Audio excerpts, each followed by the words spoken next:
Hello, আসসালামু আলাইকুম। আজকে নিয়ে আসলাম মাটির পাত্রে টমেটো ভর্তা রেসিপি।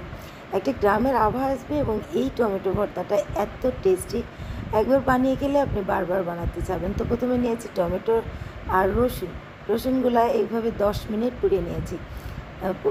তারপরে এই টমেটো আর রসুন একসাথে পুড়িয়ে নিয়ে তারপরে দিয়ে দিলাম পেঁয়াজ। তারপর আপনি পেঁয়াজ ভাজিও করে দিতে পারেন, আমি কাঁচা পেঁয়াজটাই দিয়েছি। তারপরে এখানে নিয়েছি রসুনগুলো দেখেন একদম গলে গিয়েছে, এভাবে চাপ দিলেই বের হয়ে আসবে। দেখতেই পাচ্ছেন আমি চাপ দিচ্ছি আর রসুনগুলো এতটা গলে গিয়েছে। তারপরে এখানে নিয়ে নেব, এখানে আমি টমেটোগুলি চামড়া ছিলে তারপরে এই টমেটোগুলি এইভাবে ভর্তা করে নেব।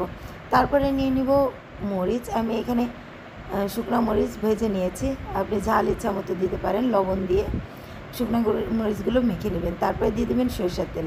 তারপরে দিয়ে দিবেন এখানে ধনেপাতা দিয়ে ভালোভাবে এটাকে নেড়ে নেবেন। তারপরে দিয়ে দিব আমি একটুখানি লেবুর রস দিলে এটার স্বাদটা অনেকগুলো বেড়ে যায়। তো আমার হয়ে গিয়েছে। তো দেখতে পাচ্ছেন কতটা মজার এবং সুস্বাদু এটা হতে পারে।